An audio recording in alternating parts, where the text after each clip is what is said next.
नमस्कार दोस्तों, मेरा नाम है विमल सिंह। बालाजी स्टडी अड्डा में आपका स्वागत है। 17 अक्टूबर 2021 जूनियर एडेड एग्जाम के लिए हम आपको प्रश्नों की प्रैक्टिस भारत के इतिहास जो है इसके संदर्भ में करा रहे हैं। तो इससे पहले मध्यकालीन भारत के इतिहास से संबंधित प्रश्न हमने देखे थे। यदि नहीं देखा हो वीडियो, साइड में आई बटन में पिछला वाला वीडियो आपको मिल जाएगा। मॉडल पेपर हम 10 करा चुके हैं इससे पहले। यदि आपको देखना हो तो अलग से प्लेलिस्ट भी जो है वो बनी हुई है। आज हम देखेंगे आधुनिक भारत का इतिहास जो टॉपिक है, इस पर बेस्ड जो है वो 25 प्रश्न, और लास्ट में एक प्रश्न हम आपसे भी जो है वो पूछेंगे। तो चलिए शुरू करते हैं। पहला प्रश्न है, केप ऑफ गुड होप के रास्ते भारत के समुद्री मार्ग की खोज जो है वो किसने की थी? वास्को डी गामा ने, या फिर अमेंडसेन ने, या फिर क्रिस्टोफर कोलंबस, या फिर जॉन काबोट? बताइए इनमें से कौन सा जो है वो सही होगा। आंसर की बात कर लेते हैं ऑप्शन एबीसीडी में से। तो आपका पहला ही ऑप्शन यहाँ पर वास्को डी गामा जो है वो सही होगा। पुर्तगाली यात्री वास्को डी गामा जो है 1498 ईस्वी में Cape of Good Hope Africa के कोने से होते हुए भारत आए थे। और कालीकट जो है वो स्थान था जहां पर पहुंचे थे। कालीकट के राजा थे जिनका नाम था जमोरिन। उन्होंने इनका स्वागत जो है वो किया था। और ये अपने साथ जो लाए व्यापारिक वस्तु थे उससे 60 गुना ज्यादा इनको लाभ जो है वो हुआ था। इसलिए वास्को डी गामा फिर बाद में भी जो है वो भारत आए थे। अंतिम बार वास्को डी गामा जो है वो लगभग 1524 ईस्वी में आए थे। तो वो भी आप याद रख सकते हैं। दूसरा प्रश्न है कि भारत में सबसे पहले आने वाले और सबसे बाद में जाने वाले कौन थे? चार ऑप्शन है, पुर्तगाली, फ्रांसीसी, अंग्रेज, या फिर डच। तो बताइए इनमें से कौन सा जो है वो सही होगा। आंसर की बात करते हैं ऑप्शन एबीसीडी में से। तो आपका पहला ही ऑप्शन यहाँ पर पुर्तगाली जो है वो बिल्कुल सही हो जाएगा।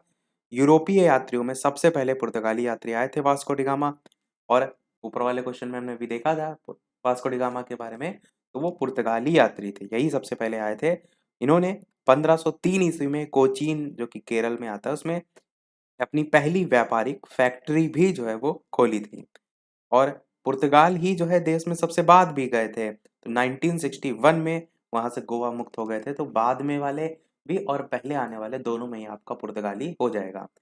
तीसरा प्रश्न, इनमें से कौन सा भारत आने वाला पहला अंग्रेजी जहाज था? अच्छा प्रश्न है, इंपॉर्टेंट क्वेश्चन है। एलिजाबेथ, बंगाल, रेड ड्रैगन, या फिर मैफ्लावर? बताइए इनमें से कौन सा जो है वो सही होगा। आंसर की बात करते हैं तो आपका ऑप्शन सी वाला यहाँ पर रेड ड्रैगन जो है वो सही होगा। भारत आने वाला पहला अंग्रेजी जहाज था रेड ड्रैगन। कैप्टन जो हॉकिंस थे उनके नेतृत्व में हेक्टर नामक पहला अंग्रेजी जहाज था। और वो आया था 1608 ईस्वी में सूरत के बंदरगाह जो है उस पर। और हॉकिंस जो है वही पहला अंग्रेज व्यक्ति भी था जिसने समुद्री मार्ग से भारत की जो भूमि है उस पर कदम रखा था। जब बात होगी अंग्रेज व्यक्ति की, यहाँ पर आपका रेड ड्रैगन जो है वो सही हो जाएगा। चौथा प्रश्न, इनमें से किस यूरोपीय ने भारत में अपना व्यापार फैलाया और प्रभावित भी जो है वो किया? ब्रिटिश, फ्रेंच, डच, या पुर्तगाली? बताइए इनमें से कौन सा सही होगा। आंसर की बात करते हैं तो आपका पहला ऑप्शन यहाँ पर ब्रिटिश जो है वो सही होगा। 1608 अभी मैंने ऊपर सन बताया था। तो 24 अगस्त 1608 को व्यापार के उद्देश्य से भारत का जो सूरत बंदरगाह है उस पर अंग्रेजों का आगमन हुआ था, जिसको हम कह सकते हैं ब्रिटिश का आगमन हुआ था। लेकिन 7 वर्ष बाद जो सर थॉमस रो थे उनके नेतृत्व में आप कह सकते हैं अंग्रेजों को सूरत में कारखाना स्थापित करने के लिए जो परमिशन है वो भी जो है वो मिल गई थी। ब्रिटिश यहाँ पर आपका सही होगा। पांचवा प्रश्न है, अंग्रेजों द्वारा कलकत्ता में निर्मित दुर्ग का नाम जो है वो क्या है? Fort Saint David, Fort Saint Andrew, Fort William, या फिर फोर्ट विक्टोरिया? बताइए इनमें से कौन सा सही होगा। आंसर की बात करते हैं इन चार ऑप्शन में से। तो आपका ऑप्शन फोर्ट विलियम जो है वो बिल्कुल सही होगा। तो कलकत्ता नगर की स्थापना किसने की थी अगर ये आपसे पूछा जाए तो आप कहेंगे जॉब चिरनॉक जो है उन्होंने की थी। और यहाँ पर स्थित था किला जिसका नाम है फोर्ट विलियम। इसका एक और अन्य नाम है फोर्ट सेंट जॉर्ज। तो आपका ऑप्शन सी वाला फोर्ट विलियम सही होगा, अंग्रेजों द्वारा कलकत्ता में निर्मित दुर्ग का नाम। अगला प्रश्न, बंगाल का पहला गवर्नर जो है वो कौन था? पूछा बहुत जाता है। बताइए, रॉबर्ट क्लाइव, वॉरेन हेस्टिंग्स, या फिर विलियम बेंटिक, या फिर कार्नवालिस? कौन सा इनमें से सही होगा।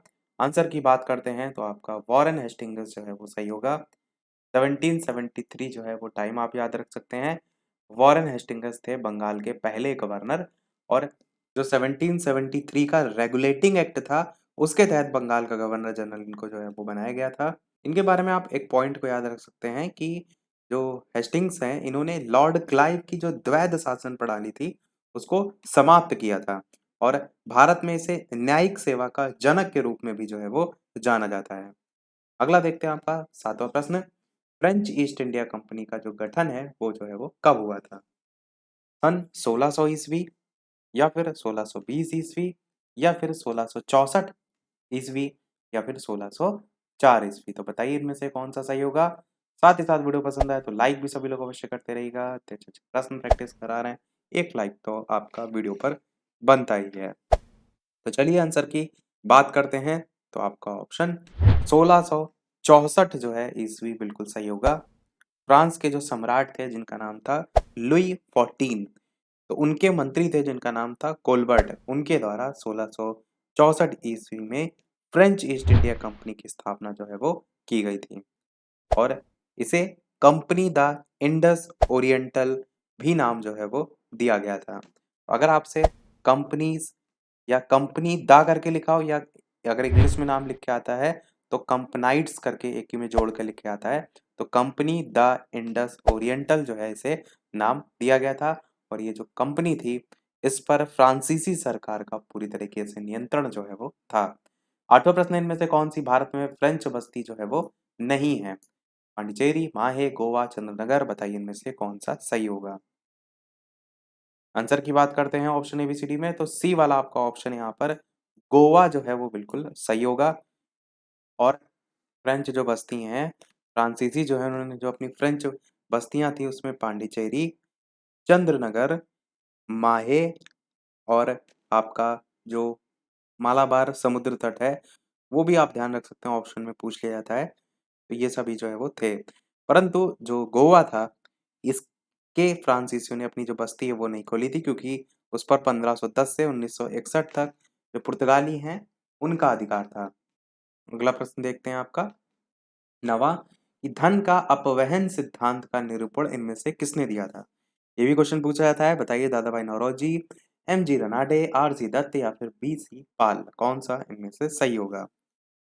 आंसर की बात करते हैं ऑप्शन एबीसीडी में, तो धन का अपवहन कह लीजिए या फिर ड्रेन ऑफ वेल्थ थ्योरी कह लीजिए, ये दी थी दादा भाई नौरोजी ने।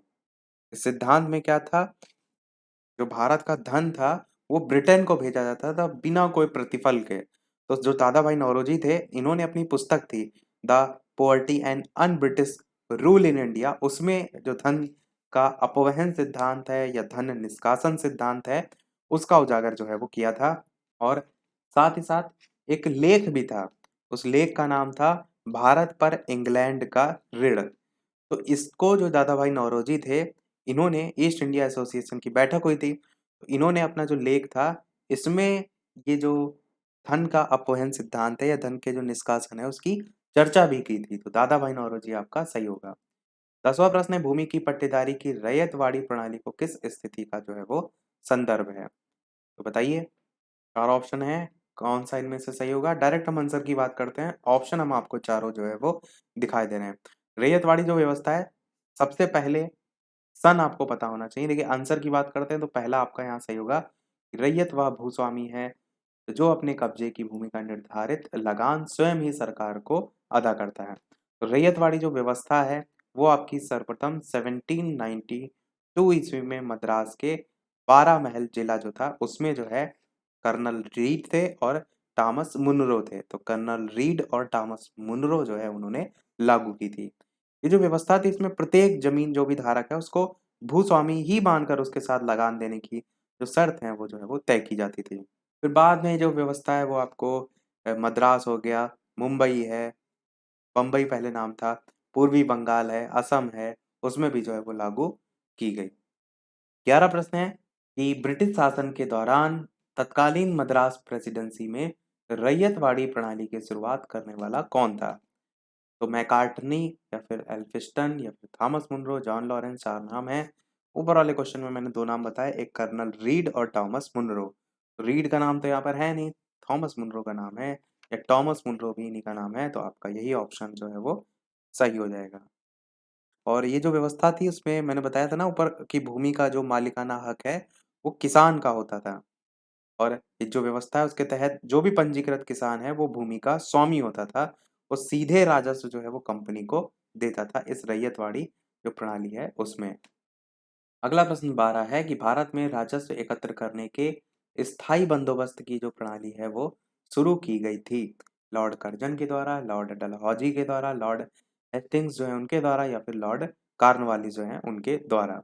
तो बताइए इनमें से कौन सा जो है वो सही होगा।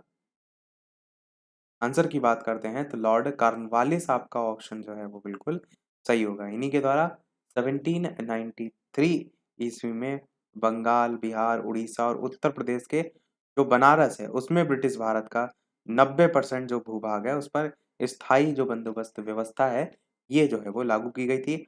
और इस व्यवस्था को और भी अन्य नाम से जाना जाता है जैसे कि जमींदारी व्यवस्था, इस्तमरारी व्यवस्था। वो भी आप ध्यान रखिएगा, लॉर्ड कॉर्नवालिस आपका सही होगा। 13 नंबर प्रश्न है किसके द्वारा बंगाल और जो बिहार है उसका स्थायी बंदोबस्त या इस्तेमारी जो बंदोबस्त है वो शुरू किया गया था। वही ऊपर क्वेश्चन अभी हमने बताया कि इन्हीं के दोनों नाम है वही प्रश्न में लिखे हैं। तो किसके द्वारा अभी मैंने नाम बताया तो बताइए एबीसीडी में से सही कौन सा होगा। तो बिल्कुल आपका लॉर्ड कॉर्नवालिस यहाँ पर भी आपका सही हो जाएगा। ऊपर वाले क्वेश्चन में भी हमने देखा भी था। और इसमें जो जमींदार हैं वो लगान का 11वां भाग जो है वो अपने पास रखें और शेष जो 89% है वो कंपनी के खजाने में जमा कराएं। ये भी जो व्यवस्था है वो रखी गई थी। अगला प्रश्न 14 कह रहा है कि 18वीं सदी जो है 18वीं सदी उसमें बंगाल में वस्त्र उद्योग के पतन के लिए उत्तरदायी कारण जो है वो था। उत्पादन की गुणवत्ता में कमी, कच्चे माल के कच्चा जो माल है उसकी अनुपलब्धता या फिर ब्रिटेन को निर्यात करने वाले माल पर उच्च तटकर या फिर कारीगर जो है उनकी अनुपलब्धता। बताइए इनमें से कौन सा सही होगा। आंसर की बात करते हैं तो 18वीं सदी में बंगाल में जो वस्त्र उद्योग है उसके पतन के लिए उत्तरदायी था ब्रिटेन को निर्यात करने वाला जो माल था उस पर उच्च जो है वो तट कर जो है वो लगाया जाता था। 15 प्रश्न आपका, भारत में पहली रेल लाइन का निर्माण 1853 ईस्वी में किन नगरों के बीच हुआ था। तो बताइए हावड़ा और श्री रामपुर, बम्बई और ठाणे, मद्रास और गुंटूर या फिर दिल्ली और आगरा। पहला भारत में प्रथम रेल लाइन का निर्माण हुआ था 16 अप्रैल 1853 में। तो समय ध्यान रखिएगा। और कहाँ से कहाँ तो बम्बई से ठाणे के बीच स्थापित किया गया था। बी वाला आपका ऑप्शन सही होगा। एक क्वेश्चन ये भी पूछा जाता है कि रेलवे निर्माण की दिशा में पहला प्रयास किसने किया था। तो लॉर्ड डलहौजी जो है उन्होंने जो है वो किया था। अगला प्रश्न है आपका कि जो रैयतवाड़ी व्यवस्था है वो जिन क्षेत्रों में लागू की गई उनमें जो है वो शामिल थे। मद्रास प्रेसिडेंसी, बम्बई प्रेसिडेंसी, पूर्वी बंगाल या फिर असम, दुर्ग, ऐसे करके 5 पॉइंट दे रखे हैं आपको बताना है सही कौन कौन से होंगे। पहला, दूसरा, तीसरा, चौथा, पहला, तीसरा, चौथा, पांचवा, इस टाइप से करके एबीसीडी 4 ऑप्शन है। बताइए इनमें से कौन सा सही होगा। चलिए आंसर की बात करते हैं तो रैयतवाड़ी जो व्यवस्था है वो जिन क्षेत्रों में लागू की गई वो उनमें ये सभी आपके जो है वो आ जाएंगे। तो आंसर आपका पहला, दूसरा, तीसरा, चौथा, पांचवा सभी जो है वो आ जाएंगे। अगला प्रश्न है 17 कि भारत में ब्रिटिश भू राजस्व प्रणाली का निम्नलिखित में से किसने अधिक लाभ जो है वो प्राप्त किया। बटाईदार, किसान, जमींदार या फिर कृषि के मजदूर। तो बताइए इन 4 ऑप्शन में से कौन सा सही होगा। आंसर की बात करते हैं तो जमींदार आपका ऑप्शन बिल्कुल जो है वो सही होगा। जमींदारी व्यवस्था या स्थायी बंदोबस्त जो व्यवस्था है जिसको हम परमानेंट सेटलमेंट कह सकते हैं ये सबसे पहले लॉर्ड कार्नवालिस द्वारा 1793 ईस्वी में जो है वो स्टार्ट किया गया था। किन किन क्षेत्रों में, ऊपर एक अभी क्वेश्चन आया था जिसमें मैंने बताया बंगाल, बिहार, उड़ीसा, उत्तर प्रदेश का बनारस क्षेत्र इन सभी में जो है वो लागू किया गया था। प्रश्न में जो पूछ रहा है कि किसने अधिक लाभ प्राप्त किया था तो जमींदार जो है उन्होंने लाभ अधिक प्राप्त किया था क्योंकि जमींदार भूमि का स्थायी स्वामी होता था। भूमि पर उसी का अधिकार होता था। और जो जमींदार है उसको किसानों से जो भी वसूला जाता है भू राजस्व उसका कुल रकम का 10/11 भाग कंपनी को देना होता था और 1/11 भाग स्वयं अपने पास जो है वो रखना होता था। तो आप ये कह सकते हैं कि कंपनी को तो लाभ हो ही रहा है पर जमींदार जो है उसने भी सबसे ज्यादा लाभ जो है वो कमाया। अगला देखते हैं ब्रिटिश उपनिवेशवाद के चरण दे रखे हैं और दूसरी तरफ उनकी विशेषता दे रखी है। आपको मिलान करना है, बताना है कौन सा किससे मैच होगा और नीचे आपको 1 2 3 करके ऑप्शन भी जो है वो दे रखे हैं।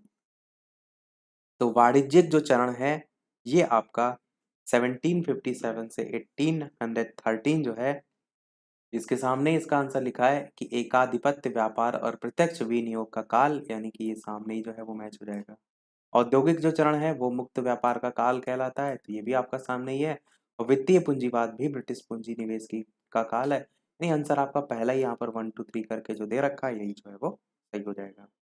19 नंबर प्रश्न है, निम्नलिखित में से किस अधिनियम के द्वारा बिना मुकदमा और दोष सिद्धि के ही विधि के न्यायालय में किसी भी व्यक्ति को कैद करने का अधिकार ब्रिटिश सरकार को दिया गया था? वर्ष 1919 का रॉलेट अधिनियम, वर्ष 1935 का भारत सरकार अधिनियम, वर्ष 1909 का भारत परिषद अधिनियम या वर्ष 1919 का भारत सरकार अधिनियम। तो बताइए इनमें से कौन सा सही होगा? आंसर की बात करते हैं तो पहला ही आपका ऑप्शन है यहाँ पर 1919 का रॉलेट अधिनियम जो है वो सही होगा।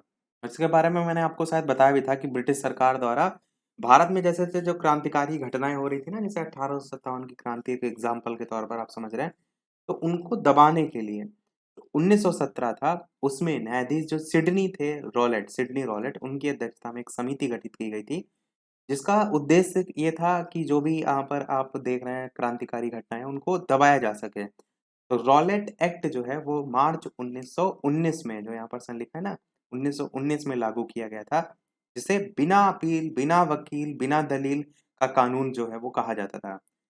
इसी से रिलेटेड एक और पॉइंट है, वो है डॉक्टर सत्यपाल और सैफुद्दीन किचलू।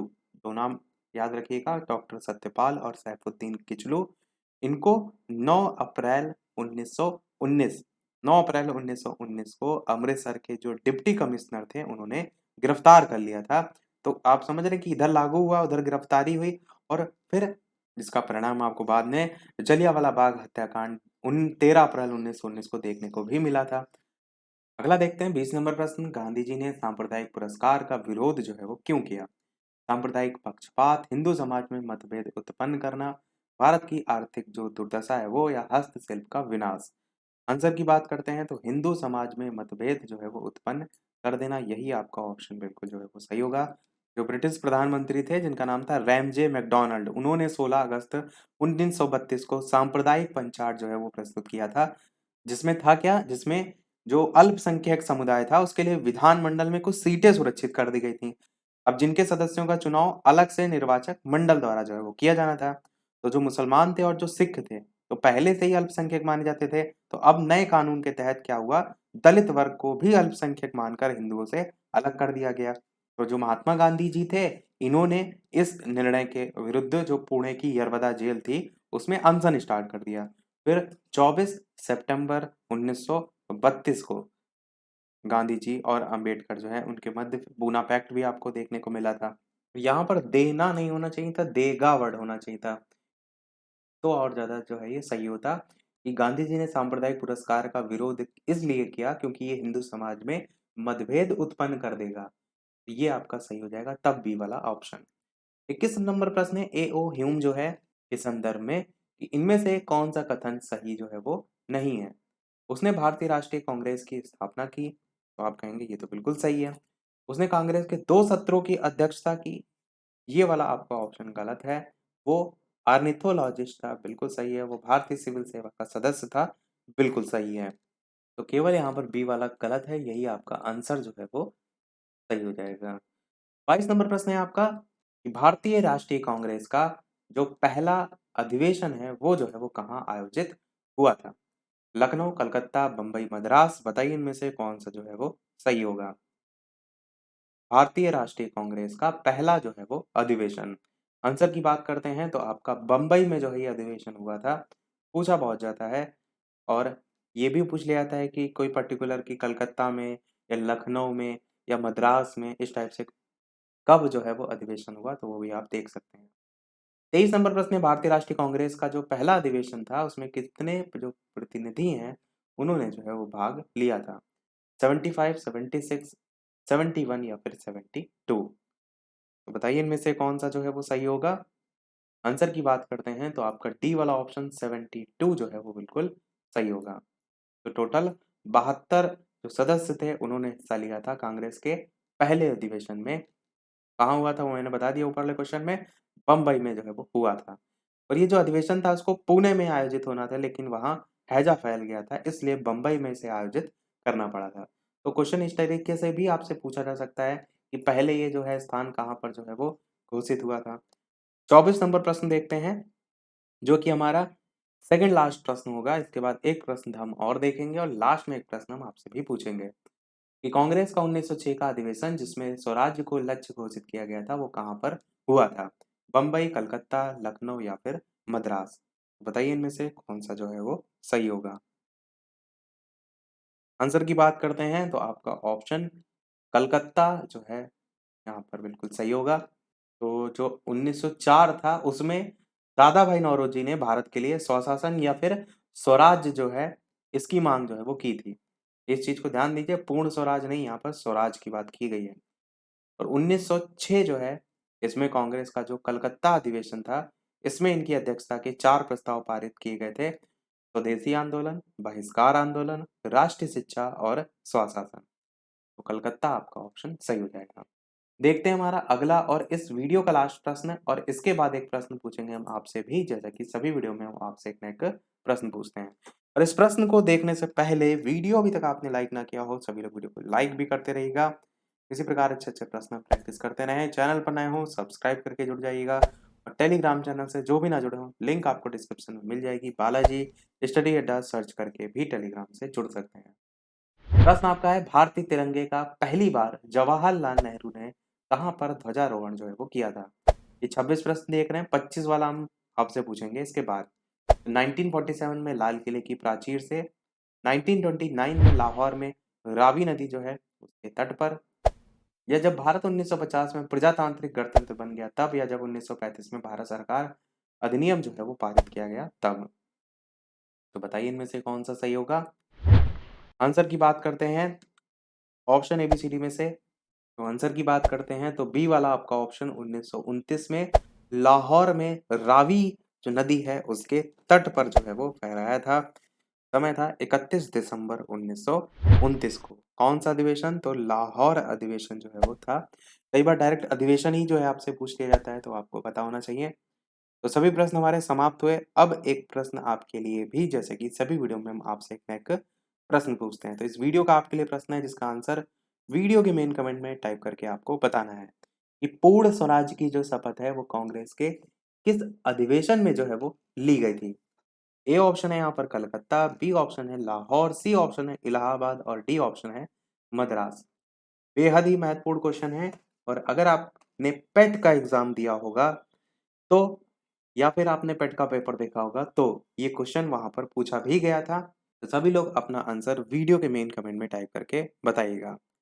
तो आज के वीडियो में इतना ही रखते हैं, मिलते हैं अगले वीडियो में इस प्रश्न के सॉल्यूशन के साथ और कुछ नए प्रश्नों के साथ। तब तक के लिए नमस्कार, जय हिंद।